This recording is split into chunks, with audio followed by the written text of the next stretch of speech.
Now say hello. Hi, everybody. Hope everybody's good out there. I hope you get the whole horizontal, vertical thing worked out. If not, you can lay down. That's right. We're glad you're with us. And I will post this and rotate it if you would like to watch it later. Whenever you're ready, you all will join us. Whenever you're ready.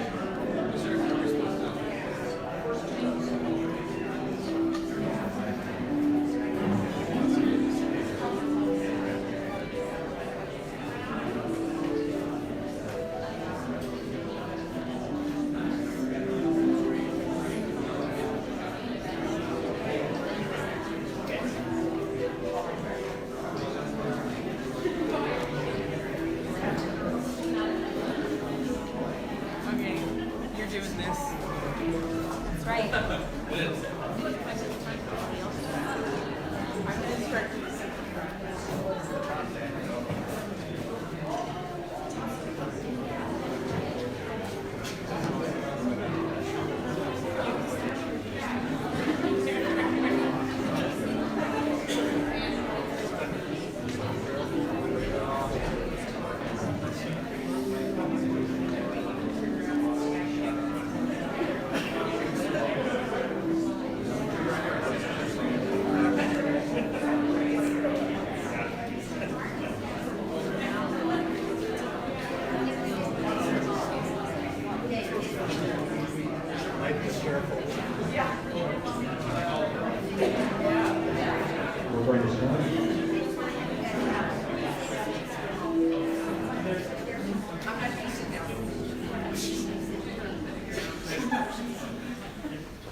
About Reese and Tom's brother-in-law, and Cronmiller's husband.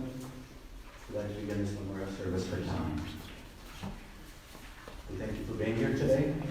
We know that there are people in this room who have come from great distances to join us in honoring Tom's memory.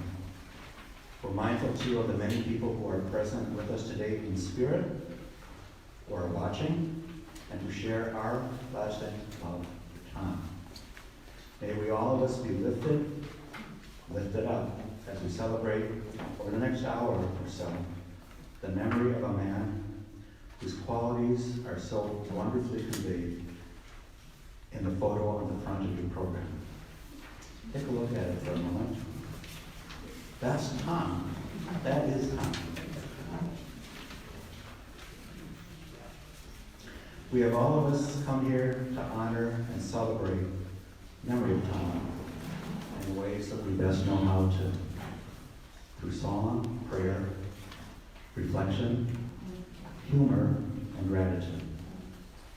This we will strive to do. Let us begin. Thanks, Ross. Welcome, everyone. So this is going to carry forth Tom's spirit. I'm hoping we'll have lots of humor and good times together as we remember him. He brought so much wonderful light to all of us at this moment. It's great for us to do the same. So a couple of things. At some point in the program, we'll have an opportunity for anybody who wants to speak, and we encourage you all to do that if you want to say a few brief words. There's a great Tom story that you just don't feel like you can stand up and tell. Maybe it's too long, maybe it's not the right audience. I'll leave it to you. We have around all of that area out there, we've got little cards that say share a memory. And so we would love it if you would just write your memory out, draw a picture, a cartoon, I don't care what it is. We would love to have those. And they're colored markers if you want to have a really good time, so please do that. Plus there's a slideshow that many of you in this room contributed to. It's a total of 144 slides. Because it takes about an hour and a half just to watch it, we have it running on various machines, not all together. So you can run around and see different things, but it's really fun. So again, welcome. So I'm Lisa Damon. I have the great pleasure of being married to Mark Cronmiller. I'm part of the Cronmiller family, which is wonderful. Okay, not a good start. So, by my count, those of you who know the Damon Cronmiller side of this family, we're the people who got to travel with Tom. So by my account, we've been on vacation with Tom no less than 50 times. spanning several continents, multiple states, weeks of time, hundreds of hours, hundreds and thousands of minutes. And you'd be surprised how many of those minutes we remember in our family. Like many of you, Tom shaped us, he touched us, he left us changed forever in ways that are really indescribable. So what I'm going to do today is do just a very brief kind of recount of some of our favorite times with Tom, and we chose them because we hope that they resonate with you and some of the things that he touched you about. But a quick setting of the stage. So Barb and I are lesbians. That's an important part of the story, oddly enough. And in 1990, we decided to have children. It was not common back then to have kids as lesbians, and we didn't have much of a support network. We were really confident we were going to have girls, because we were girls, we knew girls, we were going to have girls. So of course we had 3 boys. So that was a problem right off. We needed a lot of help.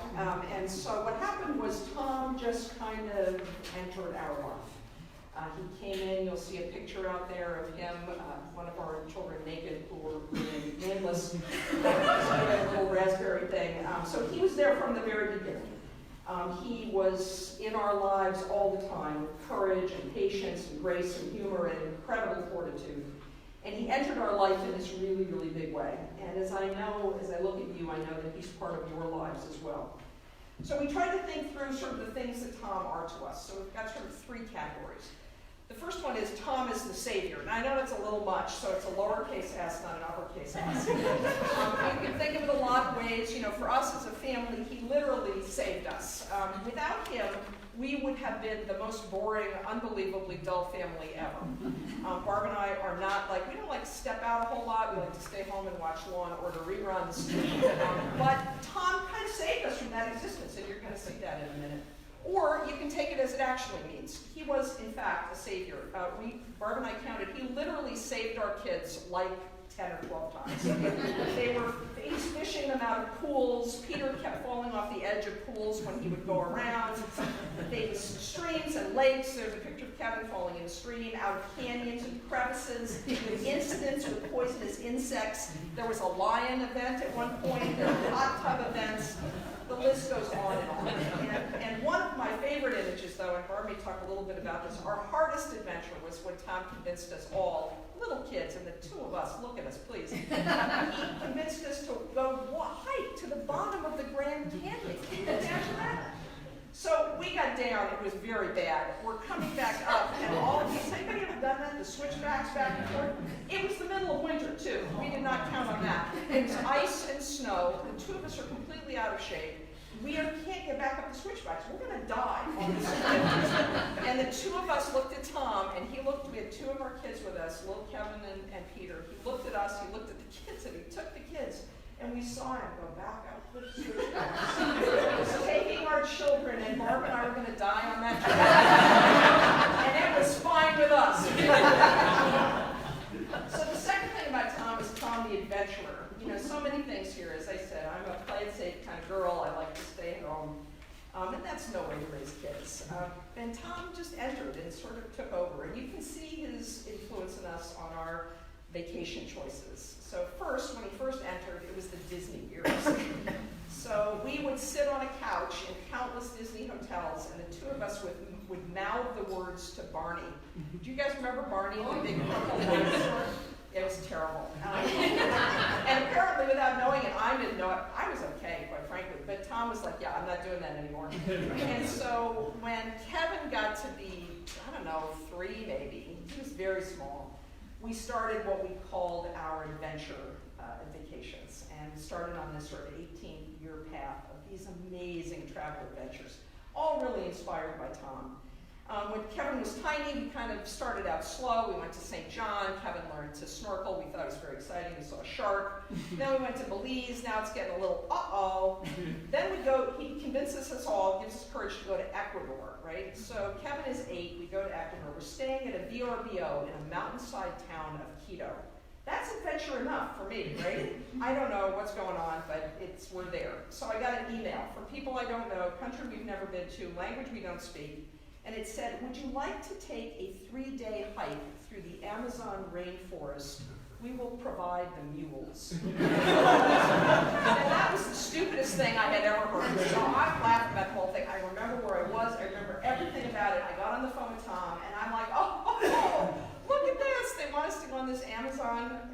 forest, and he said, why not? And so we did. So we took our children and we went away and we hiked through the Amazon rainforest with mules, the craziest thing ever. But that was Tom, right?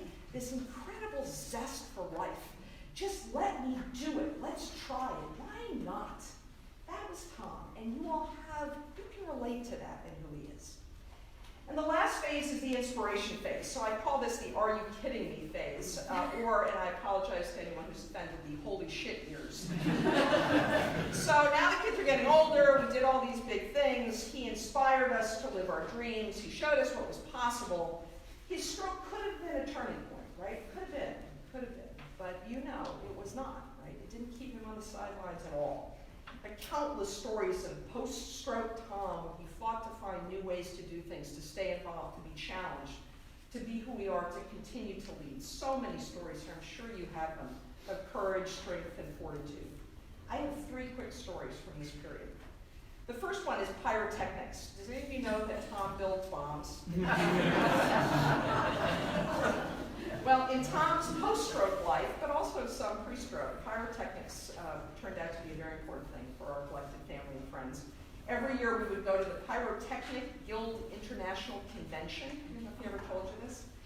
As soon as he was mobile after the stroke, which didn't take long, he would come with us, and we went every year of our lives. And Tom loved that. Madeline, who is here, in partnership with Tom and Rob and others, had introduced us to the fine art of blowing things up many years earlier. On beaches and in fields, on porches, we did fireworks, we made and set off potato cannons, we exploded pressure bombs. All awesome, all inspired, encouraged, and celebrated by Tom. But thanks to guidance by many in this room, in 2012 we did in fact find the PGI convention, and we spent weeks with him every year building wonderful, loud, crazy things. And he was undaunted. He sat in classes and built fireworks, and we set them off. All good. And what I want you to know, in addition, is that in 2021, the PGI convention is in Oshkosh, Wisconsin. That's not far from here. I'm encouraging you to come.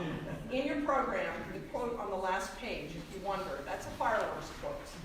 And it's meant to represent part of his life, because for him, it was something really important to him. So that brings me to the water slide. So the water slide was actually a really big moment in my life, and I think in many of our lives.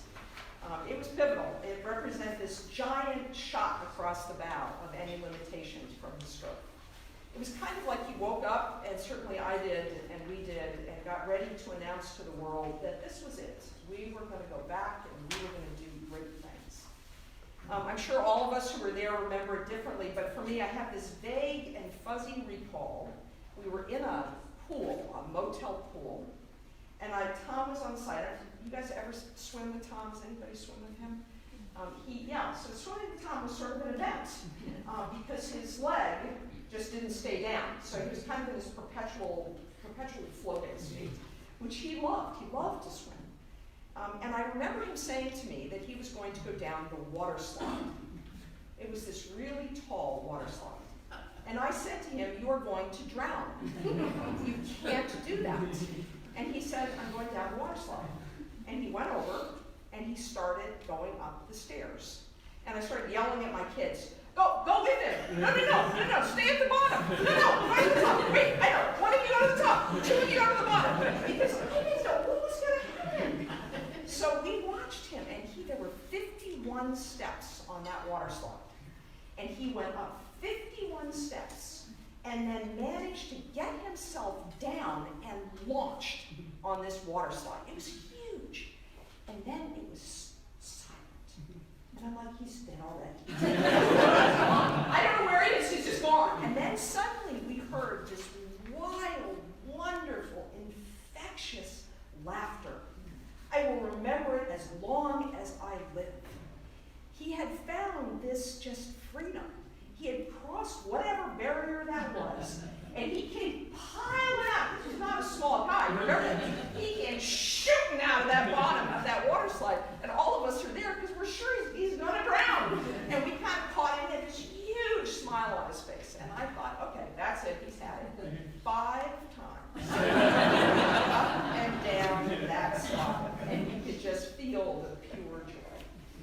that moment on, sort of the sky was the limit. And what it allowed us to do was it allowed us to put back on the table his bucket list trip. So right before he had his stroke, we were about to go on our bucket list trip, which was to go with him sailing a catamaran in the beyond with Joan Gilmore, and I think many of you know Joan. And of course, we had to cancel it. And I quite frankly, he would shoot me if he was here, but I didn't think we would ever know. I just didn't see it was possible. But the water slide just kind of changed it all. It's like, holy moly, like anything can happen. And so with Tom and Joan and Jade, we decided that we would do it. And we would go do this incredible trip.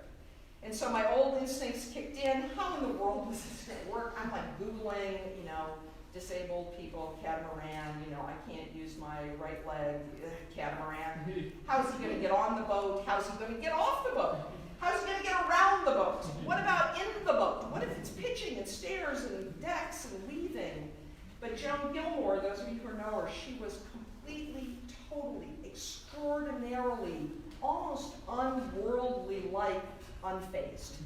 She was like, I don't know, we'll figure it out. I'm like, are you kidding? We're just going to figure this out? We're going to be in the media, we're going to figure it out. But our boys and Jake, who was a savior himself, would indeed figure it out. And now, it wasn't pretty all the time. Sometimes we had to drag him in and out of a dinghy. Or my favorite, he really wanted to go snorkeling, and we couldn't figure out how to get him off the boat. Those of you who are people on catamarans, we couldn't figure out how to get him off the boat. It never really occurred to us how we were going to get him back on the boat. We just did this one step at a time. So finally he just looked up and said, push me. We just pushed him. We had people in the water. It was just a scene and a half. And then getting him out was an event, I assure you, none of us will literally ever forget in our whole life. And through it all, he just smiled. He smiled and laughed. He took it all in. It was an experience of a lifetime. It shaped us all in ways that we'll probably never know. So to Tom, our savior, our adventurer, and our inspiration, we know he would be with us today. We know he is with us today. He lives in all of us and around us. So we are delighted that you are here and delighted to celebrate him with you. So for that, I'm going to pass it on now. So the program we have in front of you, we have a number of people to speak, and we'll give it to his wonderful sister Anne in a minute. We have 2 hymns to do, just so you can see. First of all, I want you to know that we're a little worried about the hymns. So when we get there, Isabel Phillips, who's one of our wonderful nieces, is going to come up here and try desperately to keep us all on track. But we'll get through it together. So with that, I'm going to turn it over to Anne and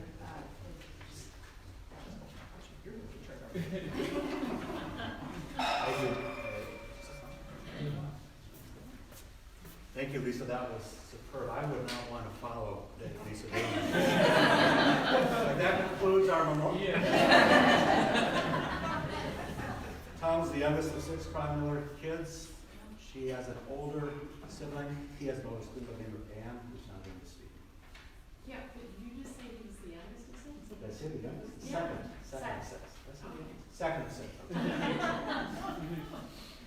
With that, my phone not working. Is it not working? You're going to have to use your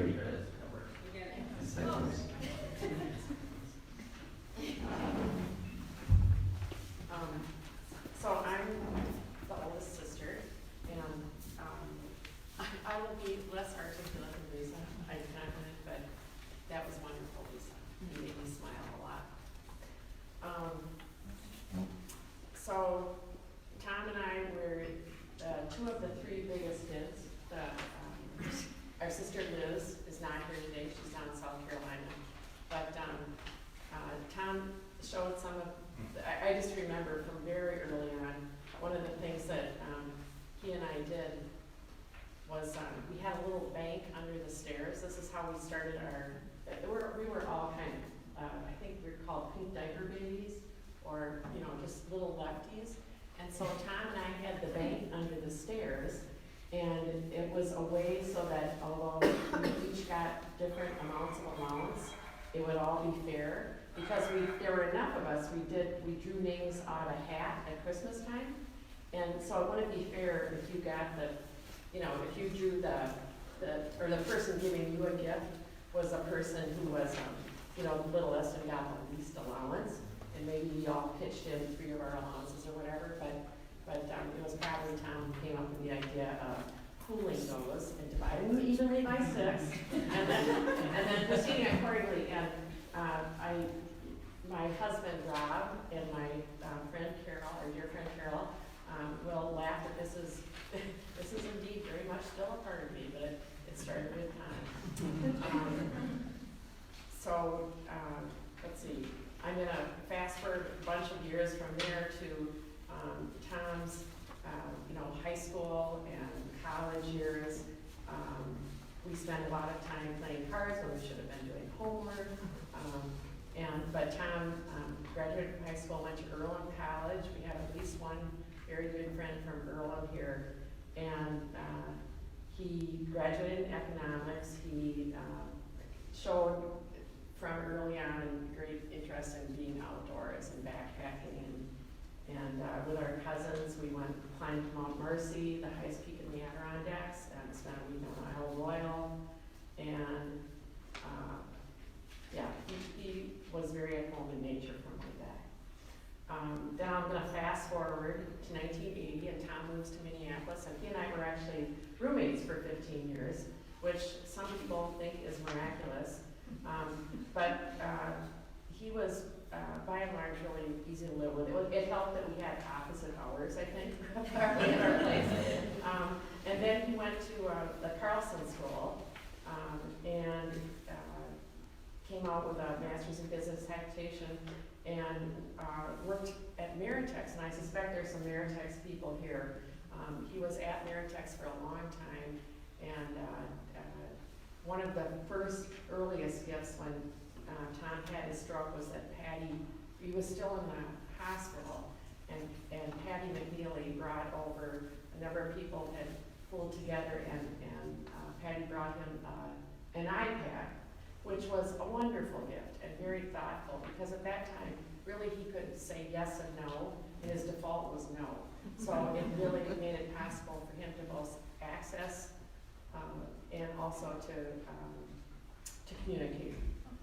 Another gift that was really lovely at that time was a dear friend brought over, and knowing Tom's strong aesthetic sense, brought over a wonderful illustrated art book, which was, again, that was a big part of him, and it was a great gift. So there were a lot of adventures with, as Lisa discussed, and I think Barb and Lisa and their kids were probably the favorite adventure pals, but he had adventures with many people, hiking, biking, sailing, which he taught for 25 years with the Red Cross. There were, at some point, I realized, and I think this was before his stroke, I realized that the last award I'd gotten was for maybe chairing a, Class B violin quartet or something in high school. Well, Tom had gotten awards, prizes, or, gotten significant recognition for apple pie, which I think I think you entered it. I did. He actually baked it. I did. I think table tennis at Meritex. I think some, not high level, but Lake Phelan sailing winds, woodworking, which many of us benefited from beautiful, beautiful furniture that he built. And I believe he won awards for both, with a beautiful cabinet he built for her mother, for both the most marketable and the instructor's choice. So that was really neat. And at some point, he realized that in addition to his bachelor's in economics and his master's in taxation, that he was like 1 or 2 classes short of getting a degree from MCTC in, it was either woodworking or cabinetry, so he took the class and he has that too. So, let's see. More than anything, Tom was gentle, kind, funny, thoughtful, curious, and he had those qualities throughout his life. He was also quite an introvert, And I think one of the things that happened when he had a stroke was that he realized, I think he had really underestimated how many people cared about him and how many people cared about him and how much they cared about him. And I think that to everyone here that helped him to realize that, and all the people that aren't here that helped him to realize that was a real gift. I know, I think that, you know, early on it became clear to us. He was pretty, you know, there were a couple of moments where we didn't know if he was gonna make it at all. And, but he started coming back, his vocabulary was intact, even if his speech was stuttering, his sense of humor was intact. And one of the things that I noticed right away, and I can't tell if this is still on, you can hear me? Okay, was that, Tom became much more, I think, emotionally expressive. And so I remember talking to a social worker that was a friend, and I said, you know, he's more emotional, he's weepier, and I'd always known he had a lot of emotion, but he didn't show it a lot. And she said, and we had been told that that was common with the, you know, changes in the brain with stroke. But she said, you know, and sometimes that is a gift. And for Tom, it really was a gift, because I mentioned to somebody the other day, it was a pleasure to go with him to the grocery store, because, you know, we'd be walking along and waiting in line, and he'd stop and turn to either some little kid or some, you know, urban youth and say, I really like your hat, or those are great sunglasses, and where he never would have thought of doing that before. I think a time that I saw Tom really sad after his stroke was, in his case, it was about a year out. He had an appointment with his wonderful stroke doctor, who, you know, said to him, gently explained to him that this was about, you know, a fairly decent picture of what he was going to regain. And that upset him. And I remember he said, I want to still be able to go to the bottom of the Grand Canyon. I want to still be able to bike. I want to still be able to sail. And he didn't go back to the bottom of the Grand Canyon, but he became very active in the Lake Erie Adaptive Sailing Program, which resulted in, I remember the first time that I saw him really, really happy after his stroke was when I picked him up after the first time I had dropped him off, and he had gotten out into a sailboat and had a drop paddle so he wouldn't get knocked out, and he just was beaming. So, and then he also, you know, did a lot of adaptive cycling through Courage Center. Let me see. So at the time that he died, he was, as a good friend of ours said, he really adapted. And his kind of schedule was that, you know, twice a week he was volunteering at Courage Center. Once a week he was doing adaptive, spinning after that. Then he was always taking at least 1 or 2 OLLI courses, or OSHER, lifelong learning classes. Let's see. He was also involved in stroke and stuttering support groups. When we came back to his place after he died, he had the catalog out for upcoming classes, and he had asked me to look into his being able to do reading partners, which is tutoring with little kids. So I partly want to thank all the people who helped support Tom in building a whole new life, and one in which I think in many ways, I think those 7 years were part of the happiest parts of his life. I really do. And also to those people who helped us to get through this last 5 years. So many people have been kind with their thoughts and their prayers and their things that got written into the Facebook page, which if you haven't checked it out, do. He was a great son. He was a great brother. He was a great uncle. He was a great friend. And I think it made it seem less scary for all of us, because some of us us will go, you know, we'll all eventually die, and some of us will have scary and sudden things happen to us. But I think, you know, watching Tom go through it, I think it makes it a little less scary, I hope, for everyone. I'm going to end with a quote. Maya Angelou wrote this about James Baldwin, and it's pretty heavy stuff, but I think it matches, fits for Tom. A great soul serves everyone all the time and never dies. It is with us always. Thank you.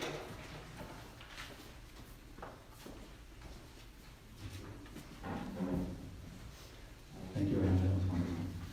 The wise words. Your program is the 23rd Psalm. If you would join me in the lawn. The Lord is my shepherd, I shall not want. He maketh me to lie down in green pastures. He leads me beside the still waters. He restoreth my soul. He leadeth me in the paths of righteousness for his name's sake. Yea, though I walk through the valley of the shadow of death, I will fear no evil, for thou art with me. Thy rod and thy staff, they comfort me. Thou preparest a table before me in the presence of my enemies. Thou anointest my head with oil, my cup runneth over.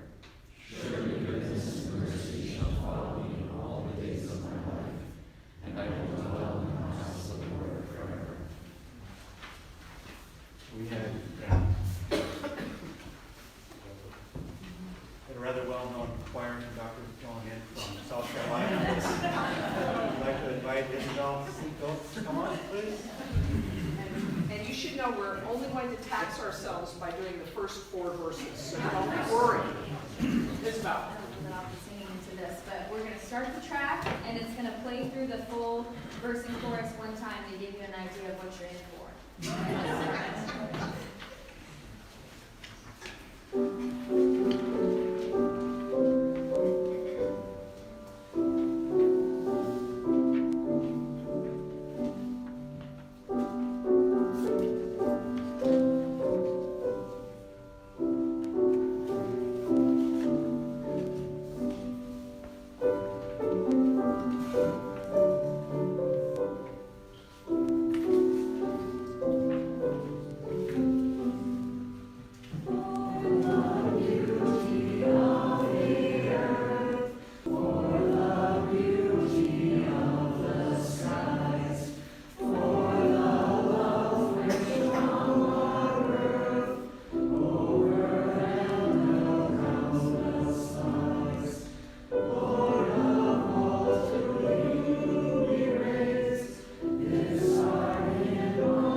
So first up, I'm going to turn it over to my fabulous wife, Barb, and then she will turn it over to our son, Chris, who's our oldest. Barb?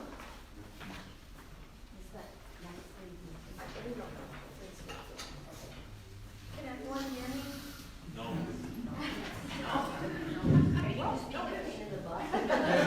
Yes.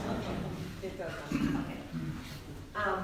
Of course, Tom is my brother, and he has been since the dawn of me. When we were growing up, he was a source of constant amusement, mostly at Marty's expense, as I remember it. His place at the table was right next to hers, and at dinner, he'd often chew up his food, and then right before swallowing, he'd open up his mouth and say, "Looky, looky." He'd also yank on her seatbelt whenever he sat in back of her in the car, or split her ponytail in two and pull really hard. But he also participated in more risky behavior, and if you get a chance, you should ask James to tell the story of himself, Tom, and the conductive hot dog. He had this wonderfully dry sense of humor and great timing. Looking back at pictures for the slideshow, it's clear he always possessed the ability to make us laugh. At times like these, we're reminded constantly of how lucky we are to be a part of a family that is supportive, lucky, and supportive and who actually enjoy each other's company. I left the Midwest kind of early, when I was 19, and wasn't there when the bunch of them would get together with our mom and dad. They would come together in Minneapolis and Chicago and Appleton just to have fun, to go to museums or shopping, or go out to eat and cook together. For me, it wasn't until Lisa and I started having kids that we started hanging out with Tom and Ernest. He was our traveling buddy.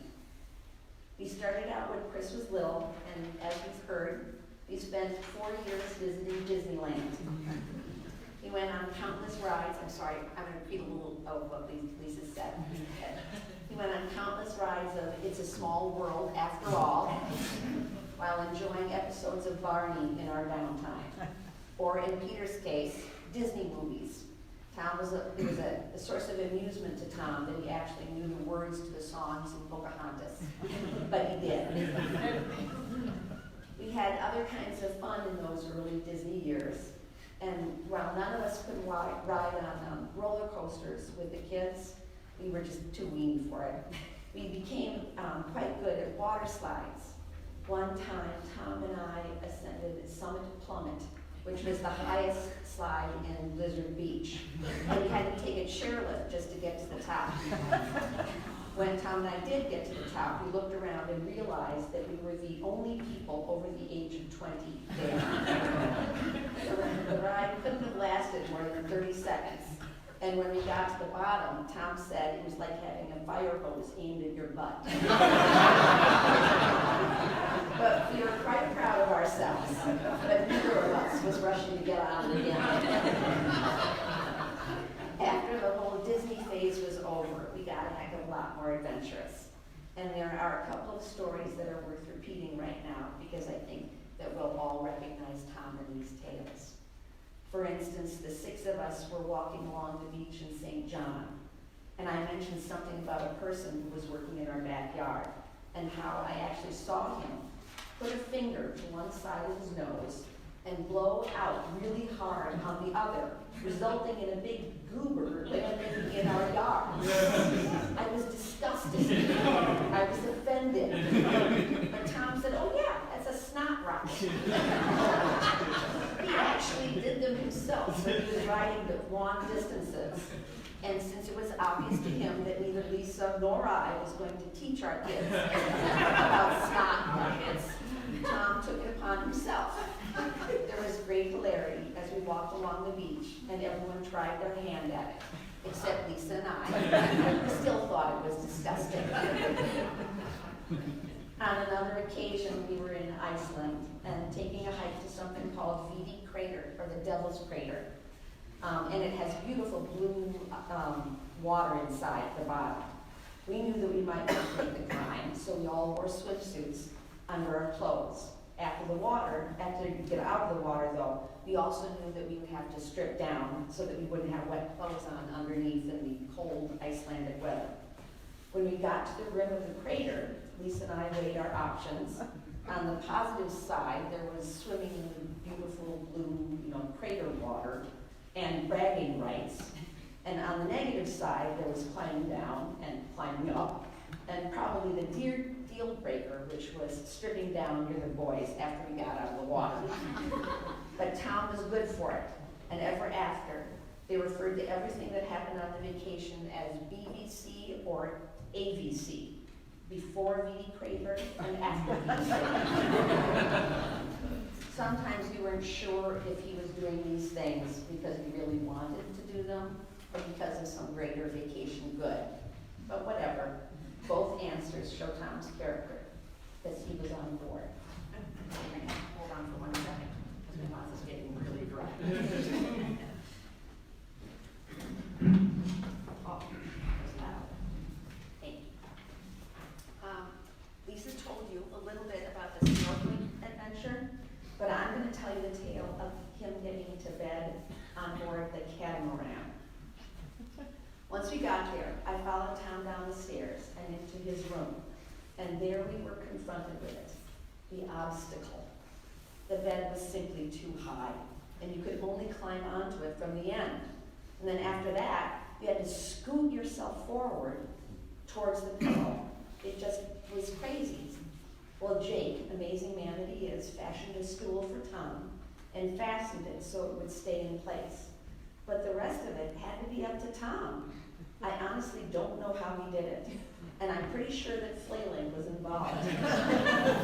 But he never called out for us, and every morning he emerged from his cabin victorious and well rested. What a guy. There are 2 final short stories about the Grand Canyon. When we were getting ready for our trip, something I'm pretty sure we never would have attempted to do without Tom. I called him up one day. I was afraid that I couldn't do it, and I was feeling frantically claustrophobic about the whole thing. He listened to me, and he propped me up, and he made me believe that I could do it, and it was going to be all right. And he was right. The trip remains one of the proudest moments of my life, and a wonderful memory of Tom.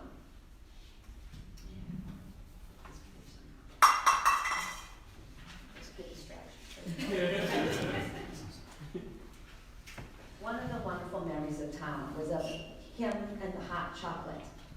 If you looked at the Facebook memory page, you've probably already read the story, but I think it bears repeating. We made the climb in February, and we all knew, despite Lisa's forgetting, that we could easily run into cold and wintry weather. So Tom, who is infinitely caring and resourceful, brought along a small kettle, a burner, and hot cocoa mix, probably with marshmallows. He thought we might all need something special to help us through a rough spot, and he was right.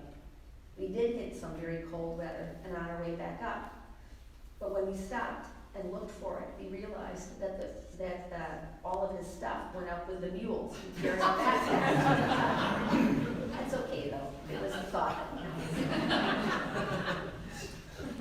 And lastly, although some of you might not know, but Tom was lactose intolerant. And it actually got better for him after this stroke. Believe it or not, his life got more predictable and there was less stress. But before the stroke, he had to be quite careful about dairy products. Now, I promise this is important to the story I'm about to tell. It's not just, talking about Tom's business. When the kids were in preschool, the teachers always had them do an art project for Father's Day. It was our habit to switch it to Important Man in Your Life Day.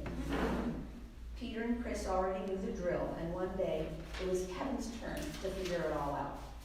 I started to explain to him how Important Man in Your Life Day works, and that he could make it for anyone he wanted to, but that Chris and Peter often made something for Tom. I went on to explain that Tom was wonderful and adventurous and kind, and he was gentlemanly, and we would be proud if he grew up to be just like him.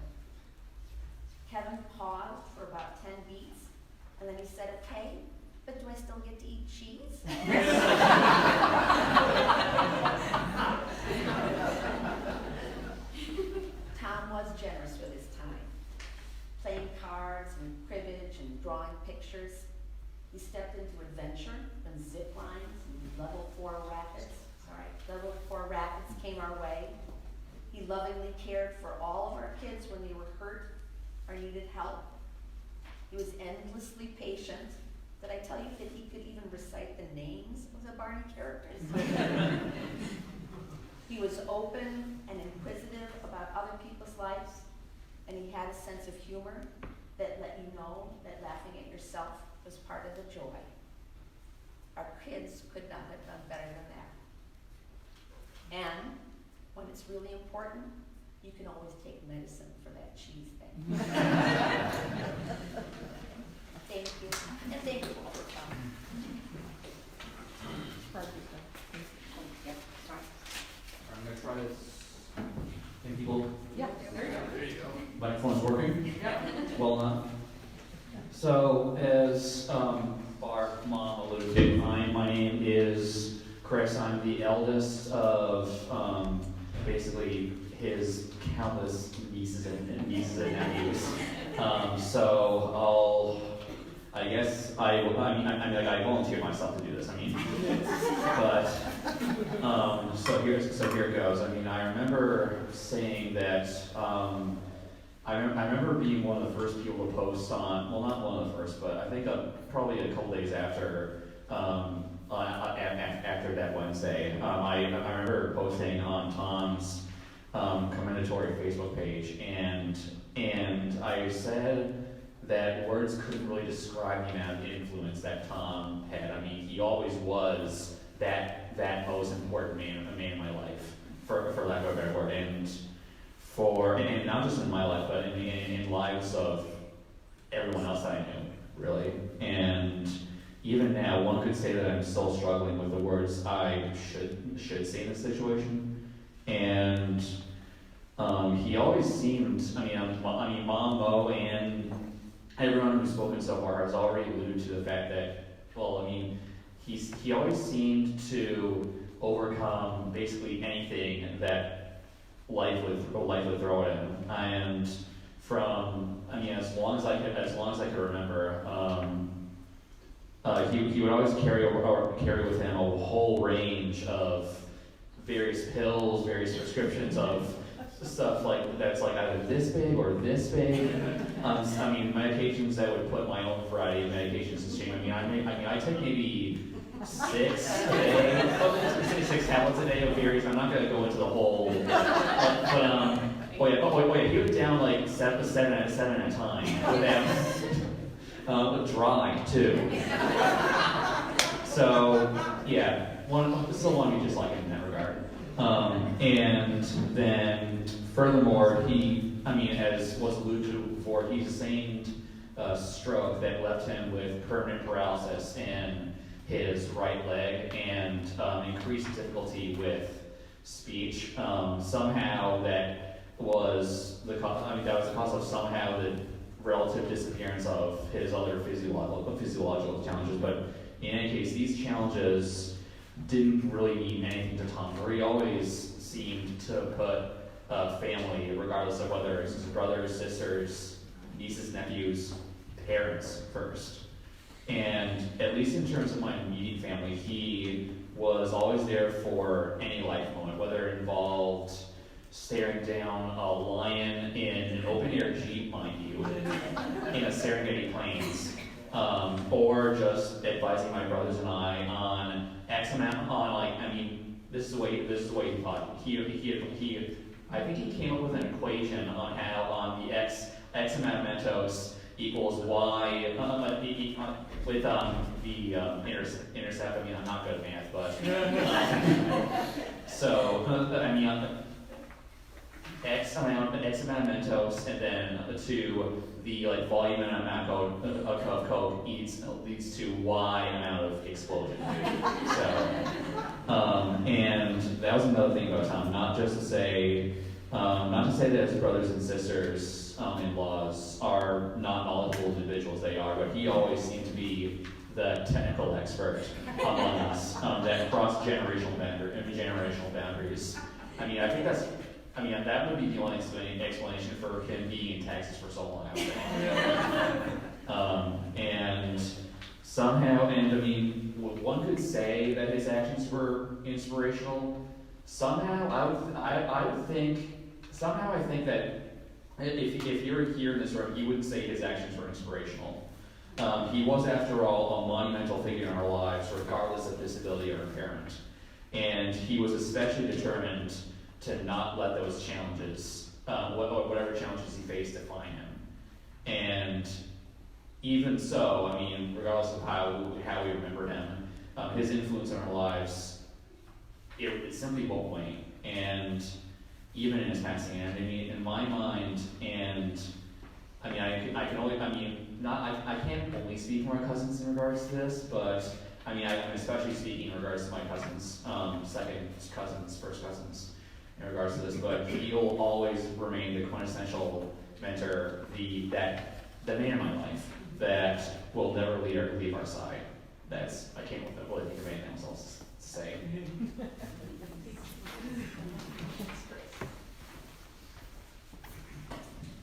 All right, so now we'd love to open it up to you. You certainly don't have to, but if you have a story, we'd love to hear it. Rob is one for Bob. Apparently, many people like Bob. Bob's one to run through the audience with a mic, which seems to me to be worth the price of admission.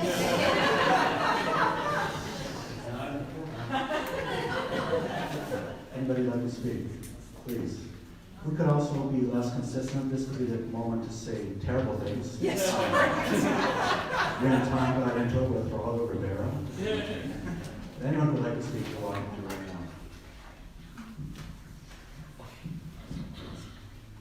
My time with Tom was at Airtex, I was a lawyer for 8 years, and most highly productive time was playing ping pong on Friday.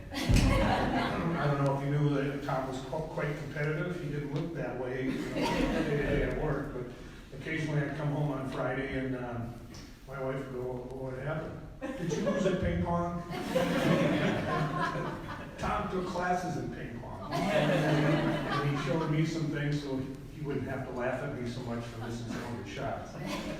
The other thing that was enjoyable about Tom was his sense of humor. I think I posted one of his jokes on Facebook, but a little while, my time with Tom after the stroke was more an occasional lunch now and again, but we still trade humor as best we could. And I heard a joke a month or so ago that I think Tom would enjoy, but I never got a chance to tell it to him, so here goes. It's more of a riddle, fits in with Tom's life a little bit, but why do Norwegian ships have a barcode on the bow? So when they return to port, they can Scandinavian.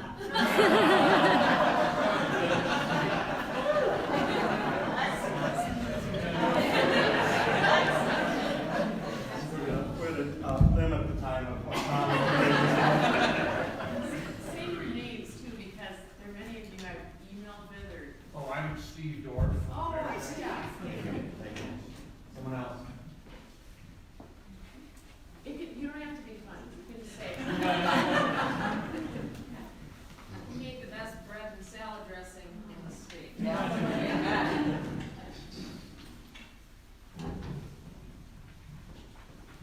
I'm Deb Jewett, Lake Area Yacht Club Adaptive Sailing Program, and we really appreciated having Tom there.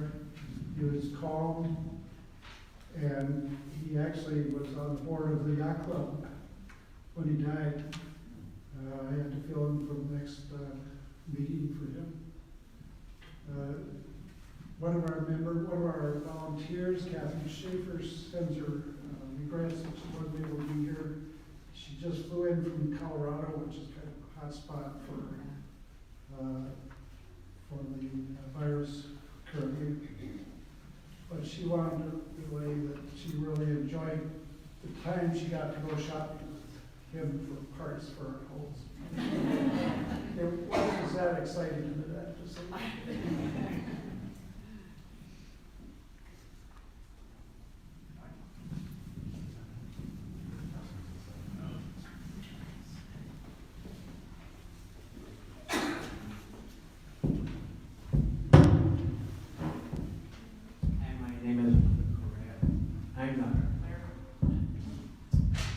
I had a stroke 3.5 years ago, and I lost my speech, and 5.5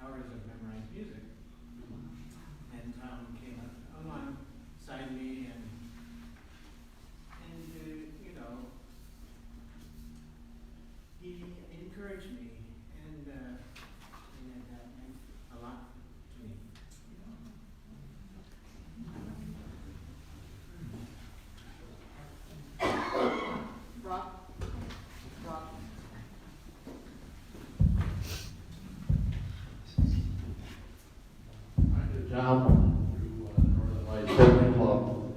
And one of my fondest memories of Tom is we were on a sailing trip, a weekend down in Lake Pepin. And Tom, I don't know if this was his first time on a sailboat after the stroke, but he wanted to find out, and these were a big boat, 30-foot some boats, and he wanted to find out two things: if he could still get up and down from the salon up into the cockpit, and he did. And the second thing was, if you could turn at the helm, and I'll never forget his face, you would have thought he was in heaven right there. I mean, he just, that smile on his face, and I was looking at the picture on the front of the flyer here, and Tom's got that smile on his face, and that's what he looked like that day, and I can't remember ever seeing Tom without that look, without that smile.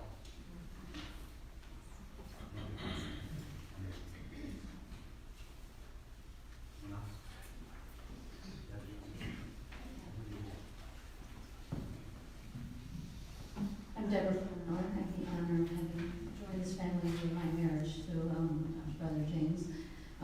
James and I, as many of you know, we met in high school at a time when Tom was living at home with his parents after having graduated. And I would be in the house after school, and Tom would be behind the peninsula making bread, the best bread. And he engaged me in what today I would call active listening.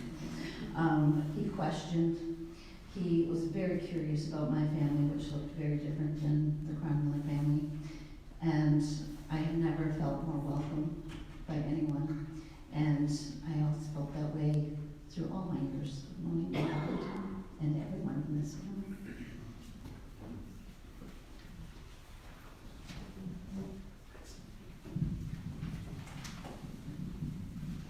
Hi, my name's Tom Matheson.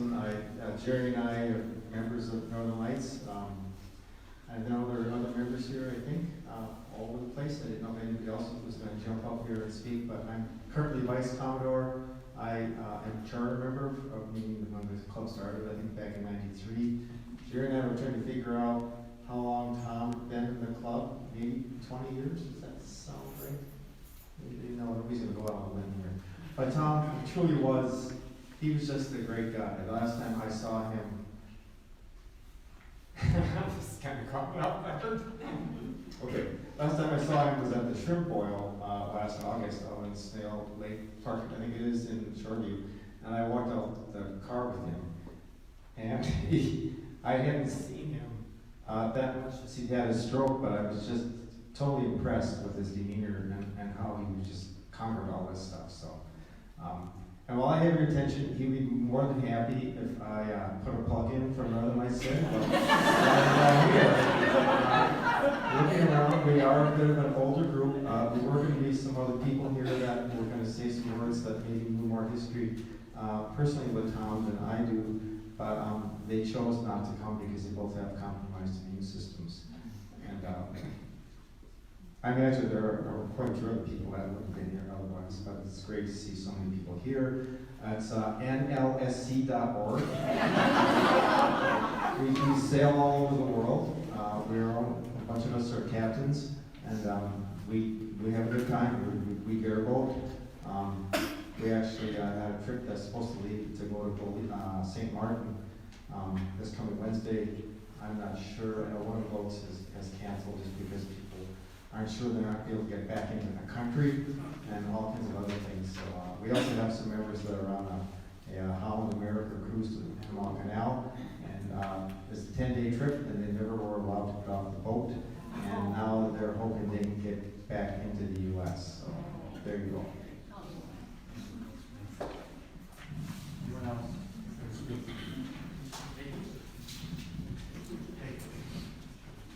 Thank you, Rob. Thank you, Lisa. Thank you, everyone who has come here. Many of you who shared posts on Facebook. And you're going to have to bear with me a few times. I was looking at the Facebook posting few days, and my sister Marty had posted a picture of Tom, and it was of him cooking when he was in his early, or whatever you are, before you're a teenager. And I think, Marty, you posted something about his potato salad. And it suddenly dawned on me that I would never eat Tom's potato salad again. And even worse than now, I was just bawling. I lost it right then and there. And I was very touched that someone else who I had never, my cousin, told a story of a friend of hers and she going to Minneapolis and attending an event where Tom made his potato salad. And so my cousin Liz told her friend that Tom had passed away. And this friend said, "What about the salad?" And, you know, Tom, and I know there might be someone out here who thinks that, you know, Aunt Malaya or Uncle Bob makes the best potato salad. At least for today, you will have to concede you are dead wrong. Tom made the best potato salad in the world. And it was Tom. He had some ingredients, and they were perfectly aligned. They were very different, but he had the crisp texture of celery. He had his dense boiled potatoes. He had his vinaigrette with a strong taste of mustard, and of course dill, and I think white onions, chopped white onions. There you go. Purple onions. See, there's an example. I would have made it wrong. I have made the best potato salad in the world. So it tasted great. It had these different textures, but like Tom, there was a strong sense of style to his potato salad. You had the bright green celery. You had the boiled potatoes with, these were red potatoes with the skin on. You had the feathery fronds, the dark fronds of the dill. You had the sharpness of the onion, and they were, these characteristics were reminiscent of the different characteristics of Tom. And like his salad, Tom was greater than the sum of his parts. And, I think more than anything, how it represented Tom is that everyone who had the pleasure of being with Tom's potato salad, we all had the pleasure of being with Tom. James, will you tell us the hot dog story? Okay. So I hate mics, so I'm not going to use it. I'm certain that all of you can hear me. I generally talk pretty loudly. I'm Alex Cronmiller. I'm James's son, Tom's nephew. As we just saw from my dad's story, my dad's not cool.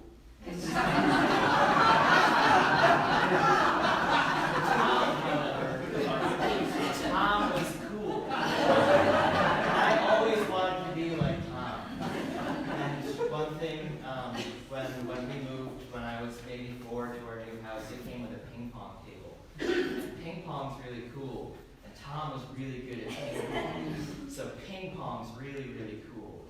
Katie was great at it, and I sucked. I was never good at ping pong. But Tom came over, and one time he was playing with the world's most famous plastic toy. He had a Rubik's Cube with him, and he knew how to solve it. And I was like, that's a toy. I like toys. This is way cooler than ping pong.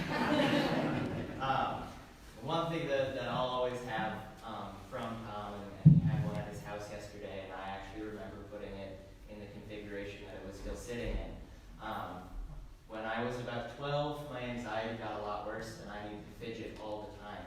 So I took up Rubik's Cubes, and I learned how to solve them and everything. And I could do little tricks with them and things that Tom never could, and he said, wow, that's really cool. How do you do that? So I was a little bit cooler than Tom. And just having that today, and seeing that cube with him yesterday and going through the books, he had a very yellowed and very tattered from use beginner's guide to how to solve Rubik's Cubes. That was pretty much the exact same one that I used. So I'll never ever forget that, and I'll always have him when I have those. He was always most impressed that I could solve it, and he told other people of this, I know, because he told me. But my best time was 23 seconds, and he could never do that. And so I'll always have that from him, and how cool my Uncle Tom always was.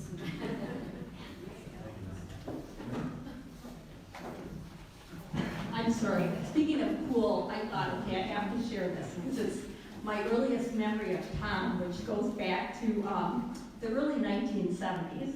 Ann and I have been good friends ever since we were in school together, and I spent a lot of time at the Cronmiller household when we were, growing up and in high school. And Tom, even though he was a couple years behind us in age, had an incredibly, almost encyclopedic knowledge of popular music, but kind of edgy popular music that was like cool music.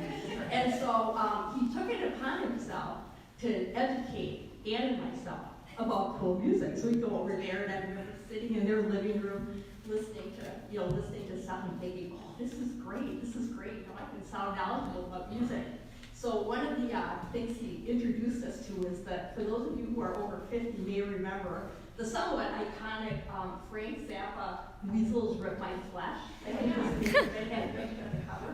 I was like, oh, this is really edgy, this is cool, And so then the next time I came over, I was like, Ann, Tom, thank you for, letting us see that. And I really, really liked that, the chipmunk ate my face. Yeah, it's work cut out for me.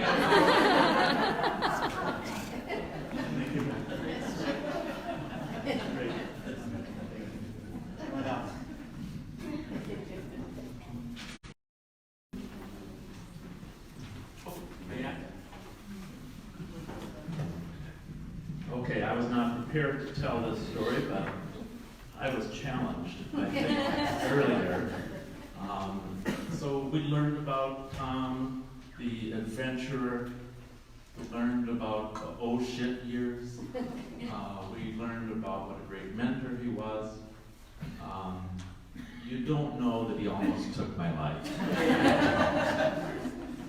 And this would have been, my guess is he was 6th grade, and I was 5 years old, 6 years old.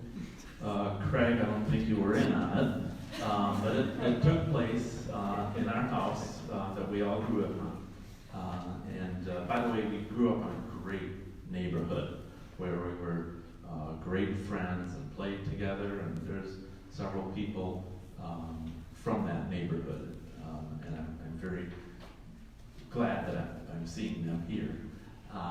But at any rate, Tom was also a scientist, and he came up with a device to very quickly, or maybe I should say vaporize. And he got an A on his device to cook a hot dog. And what it was a small piece of plywood with 2, maybe 3-inch nails protruding out from this piece of plywood. And there were 2 wires connected to it, one to each nail.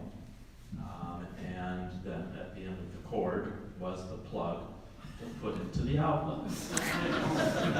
And you may all remember from 6th grade electric science class that there were 2 kinds of circuits in a sense. One was an open circuit, and the other was a closed circuit. And when it was a closed circuit, all of that electricity could run around the track. And so Tom has a brilliant idea to see if my little brother puts his hand on one of the nails, and I put my hand on one of the nails, can we close the circuit and run 120 volts through us? Well, his idea was pretty ingenious, and it was correct. And so, he's 12 years old. We're upstairs in our bedroom, and we're there. It was Jeff Knight. It was Jeff Knight who was with us, and we needed Jeff Knight to come to the rescue because I have a feeling that 5 years old and 40 pounds soaking wet, death had my face, and Tom was thinking, oh my God, how am I going to explain this to Mom and Dad? Well, fortunately, Jeff Knight did indeed pull the plug, and I guess in this case, Jeff Knight was, the savior. Yeah. And thankfully, I have lived to tell this story.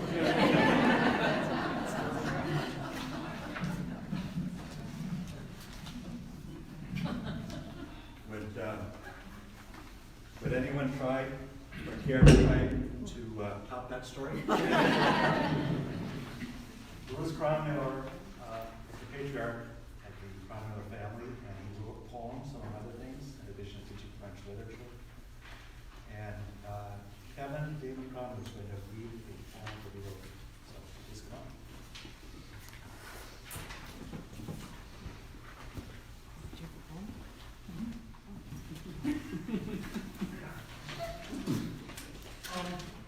My name is Kevin David Cronmiller. I'm one of Tom's nephews, and I just want to thank you all for sharing all these stories and for posting everything on the Facebook page.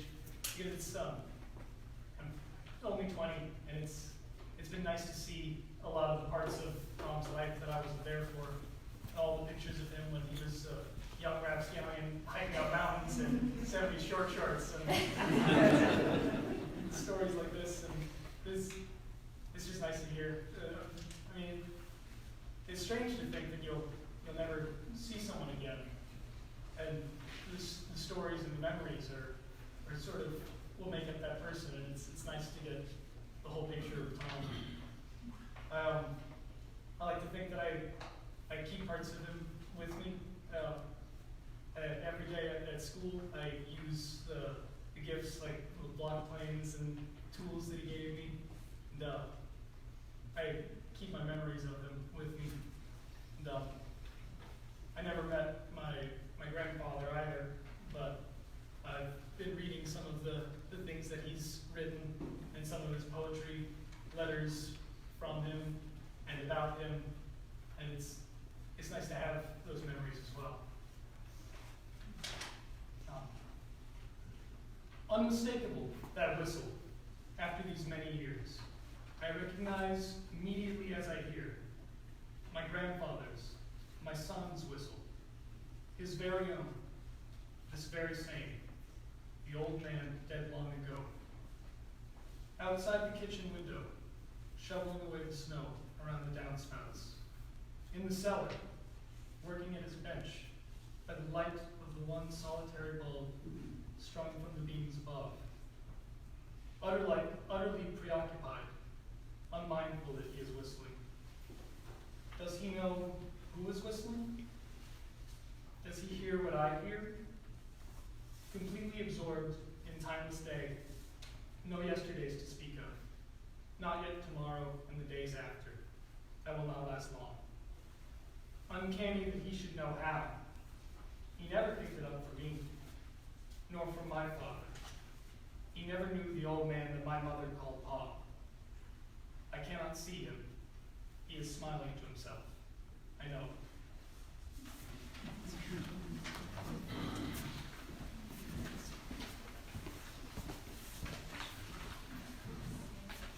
We have a hymn. Oh, where'd she go? Here she is. We're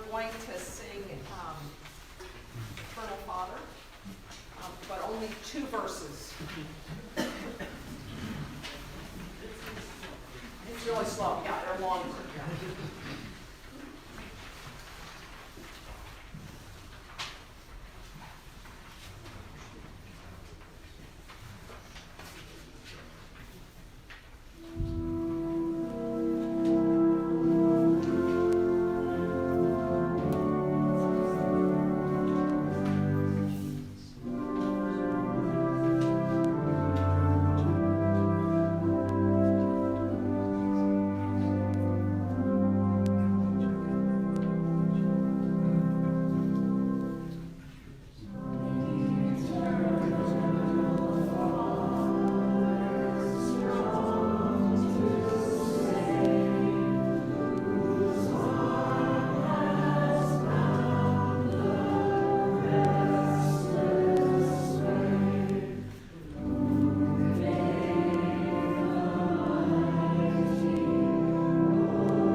Hello, I would like to read Psalm 121. Being a Cronmiller, I am obligated to read it in the King James Version. I will lift up mine eyes unto the hills. From whence cometh my help? He will not suffer thy foot to be moved. He that keepeth thee will not slumber. Behold, he that keepeth Israel shall neither slumber nor sleep. The Lord is thy keeper. The Lord is thy shade upon thy right hand. The sun shall not smite thee. The sun shall not smite thee by day, nor the moon by night. The Lord shall preserve thee from all evil. He shall preserve thy soul. The Lord shall preserve thy going out and thy coming in from this time forth and even forevermore. Amen.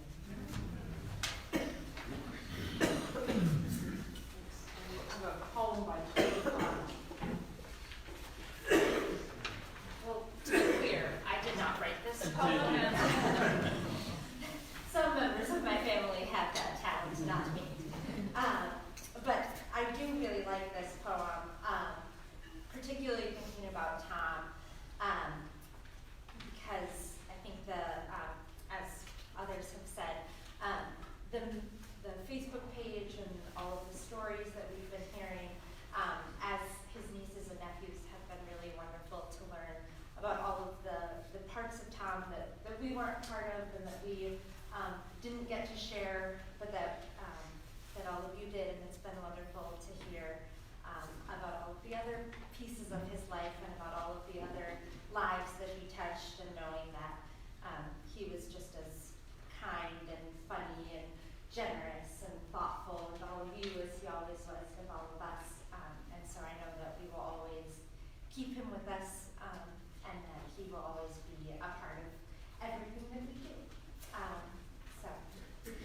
death is nothing at all. It does not count. I have only slipped away into the next room. Nothing has happened. Everything remains exactly as it was. I am I, and you are you, and the old life that we lived so fondly together is untouched, unchanged. Whatever we were to each other, that we are still. Call me by the old familiar name. Speak of me in the easy way which you have always used. Put no difference into your tone. Wear no forced air of solemnity or sorrow. Laugh as we always laughed at the little jokes that we enjoyed together. Play, smile, think of me, pray for me. Let my name be ever the household word that it has always been. Let it be spoken without an effort, without the ghost of a shadow upon it. Life means all that it has ever meant. It is the same as it ever was. There is absolute and unbroken continuity. What is death but a negligible accident? Why should I be out of mind because I am out of sight? I am but waiting for you, for an interval, somewhere very near, just around the corner. All is well. Nothing is hurt. Nothing is lost. One brief moment and all will be as it was before. How we shall laugh at the trouble of parting when we meet again.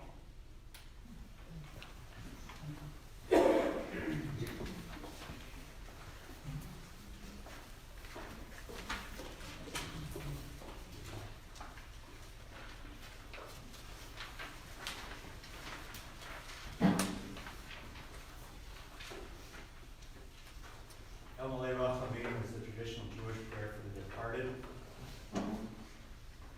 Tom is present with us for the Sabbath evening meal on more occasions than I can count.